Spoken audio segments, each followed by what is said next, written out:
Assalamualaikum warahmatullahi wabarakatuh. Selamat datang di Teman Mimpi Abu Nawas, tempat berkumpulnya kisah-kisah lucu, unik, dan penuh hikmah dari sang legenda cerdik Abu Nawas. Di kaki gunung yang jauh dari pusat kota terdapat desa yang dulunya subur dan makmur. Penduduknya hidup dari hasil ladang dan ternak. Namun musim kemarau yang panjang datang tanpa belas kasihan. Hujan tak kunjung turun, sawah menjadi tanah retak-retak, dan tanaman pun layu sebelum sempat dipanen. Sungai-sungai mengering, dan binatang ternak jatuh sakit satu demi satu. Anak-anak menangis karena lapar. Para orang tua menghabiskan malam-malam dengan perut kosong, mencoba menahan air mata mereka agar tidak menambah beban keluarga. Persediaan makan tinggal segenggam jagung dan sebutir harapan.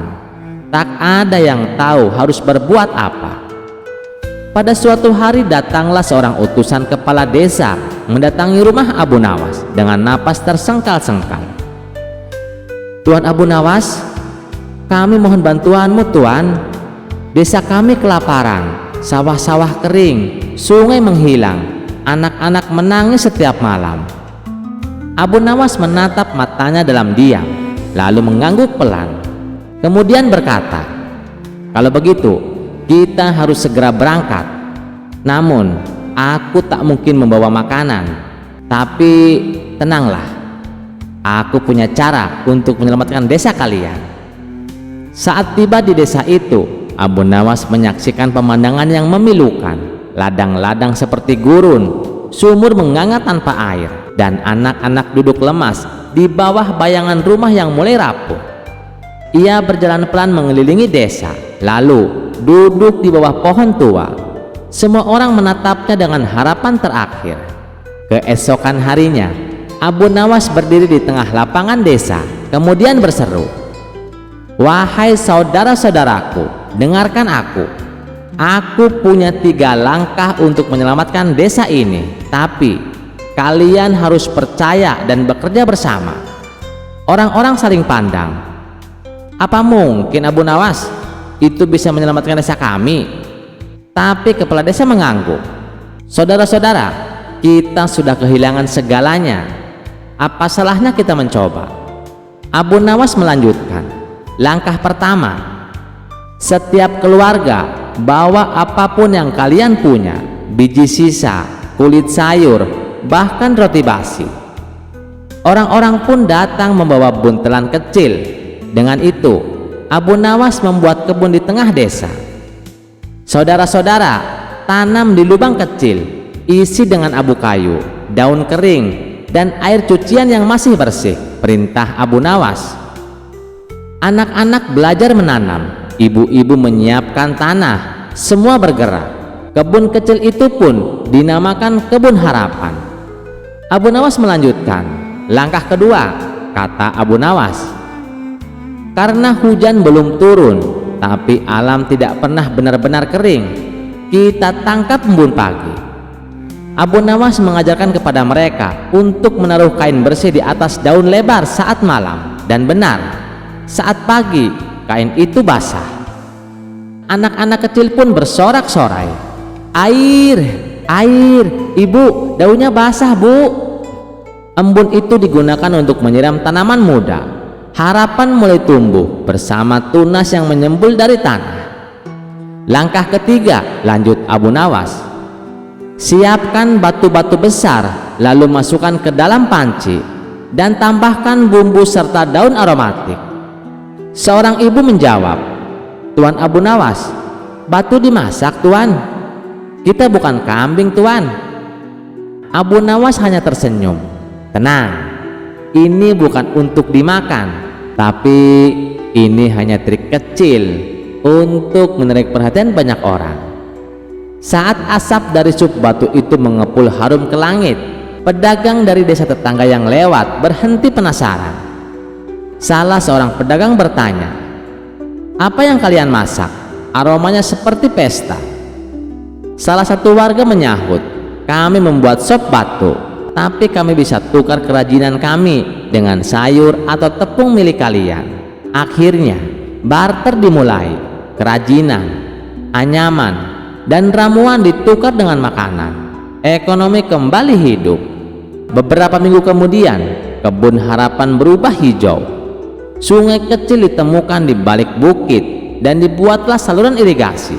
Anak-anak berlarian, ibu-ibu menyanyi, para ayah tersenyum. Desa itu kembali hidup. Sebulan kemudian, seluruh desa berkumpul di lapangan. Kepala desa berdiri dengan suara bergetar haru. Hari ini kita tidak hanya berterima kasih karena telah diselamatkan dari kelaparan, tapi karena telah diajarkan cara berpikir. Abu Nawas hanya tersenyum lalu berkata pelan, kelaparan mungkin membuat perut kosong, tapi keputusanlah yang membuat hidup hancur. Jika kalian menanamkan akal dan harapan, kalian akan panen kemakmuran. Dan sejak saat itu, kisah Abu Nawas dan desa yang kelaparan menjadi cerita yang dituturkan dari mulut ke mulut, dari kakek ke cucu, sebagai pengingat bahwa akal sehat adalah harta yang paling berharga di masa sulit. Kisah selanjutnya sudah menjadi rahasia umum bahwa Abu Nawas sering membuat Baginda Raja pusing 7 keliling, bukan karena kejahatannya, tetapi karena kecerdikannya yang tak ada tandingan. Berkali-kali berbuat salah, berkali-kali pula dia lolos dari hukuman, tapi kali ini tampaknya nasib berkata lain. Suatu malam, para prajurit menangkap Abu Nawas sedang minum arak di belakang taman kerajaan. Tentu saja ia langsung digelandang ke hadapan Baginda Raja. Abu Nawas, seru Baginda Raja, sudah berapa kali kau berjanji tak akan mengulangi, tapi nyatanya kau tetap saja bandel. Selama ini aku sudah berbaik hati sama kamu. Aku sengaja meloloskanmu dari hukuman karena kamu selalu berjanji tidak akan mengulangi.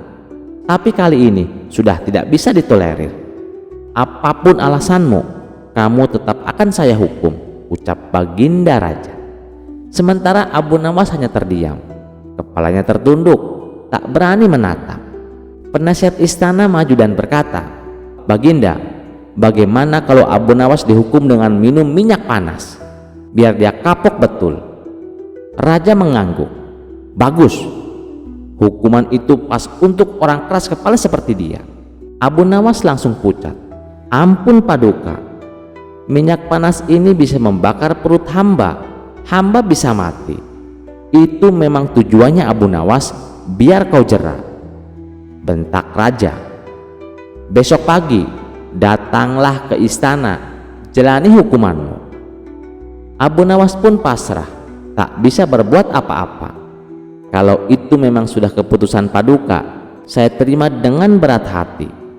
Tapi sebelum saya menjalani hukuman, izinkan saya menemui istri dan anak-anak saya untuk berpamitan, ujar Abu Nawas. Sejenak Baginda Raja terdiam. Ia heran dengan kata-kata Abu Nawas berpamitan. Maksudnya bagaimana Abu Nawas? Tanya Baginda Raja heran. Begini Paduka, apabila minyak mendidih masuk dalam perut, bukan hanya lidah dan bibir saja yang akan melepuh, tapi semua organ tubuh di dalamnya juga ikut melepuh. Tidak menutup kemungkinan saya akan mati saat itu juga, jelas Abu Nawas. Sontak Baginda Raja terkejut. Ia tak menyadari akan hal itu. Kasihan juga Abu Nawas, tapi masa saya harus menarik kembali ucapan saya itu? Tidak mungkin. Nanti martabat saya sebagai raja akan jatuh, pikir Baginda Raja. Baiklah Abu Nawas, saya penuhi permintaanmu. Sekarang juga kamu pulang, tapi besok kamu harus sudah di sini, titah Baginda Raja. Abu Nawas pun pulang ke rumah dengan wajah murung. Di hadapan istri dan anak-anaknya, ia menceritakan semuanya.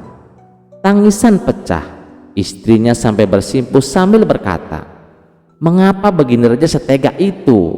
Minyak panas itu sama saja hukuman mati. Namun Abu Nawas hanya berkata lirih, sudahlah, jika ini memang sudah takdir, tolong ikhlaskan kepergianku. Tapi siapa sangka, malam itu saat semua tertidur dalam kesedihan, Abu Nawas tidak tidur. Ia menatap langit sambil memikirkan rencana. Tiba-tiba ia berkata, "Wahai istriku, apakah masih ada makanan? Aku lapar sekali." "Iya, ada gorengan tadi, tapi minyaknya sudah aku simpan. Soalnya masih panas. Baru setengah jam lalu aku matikan apinya." Abu Nawas langsung menoleh. "Masih panas, tapi nanti juga dingin." Wah, senyum licik pun muncul di wajahnya. Aku tahu apa yang harus aku lakukan.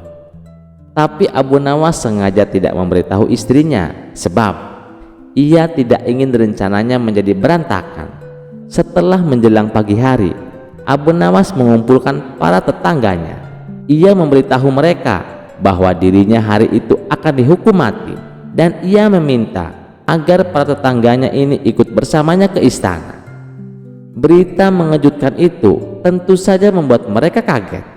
Mereka tak menyangka Baginda Raja setega itu kepada Abu Nawas. "Kamu kan dekat dengan Baginda Raja, kenapa kamu tidak meminta ampun darinya?" tanya mereka. "Biarlah, nasi sudah menjadi bubur. Lagian Baginda Raja juga tidak akan mencabut ucapannya," terang Abu Nawas. Maka berangkatlah Abu Nawas ke istana dengan didampingi keluarga dan para tetangga. Melihat kedatangan Abu Nawas bersama orang banyak, Baginda Raja pun bertanya, "Hai Abu Nawas, kenapa kau membawa orang banyak sekali? Apakah hendak melawanku?" "Maaf Paduka, mereka hanya ingin mengantar kepergianku.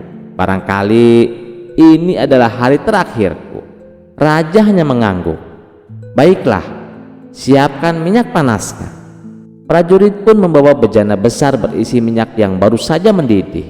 Asapnya mengepul, aromanya menusuk hidung. "Minumlah Abu Nawas," perintah raja. Abu Nawas menangkupkan tangan. "Ampun Paduka, sebelum saya menjemput ajal, izinkan saya berpamitan satu persatu pada keluarga dan para tetangga saya." Raja melirik jam pasir. "Ya sudah, cepat." Abu Nawas lalu mulai drama. Ia memeluk istrinya dengan tangisan palsu, mencium anak-anaknya satu persatu, lalu pamit ke tetangga kiri kanan, depan belakang. Bahkan ia sempat memberikan wejangan singkat kepada keponakan tetangganya.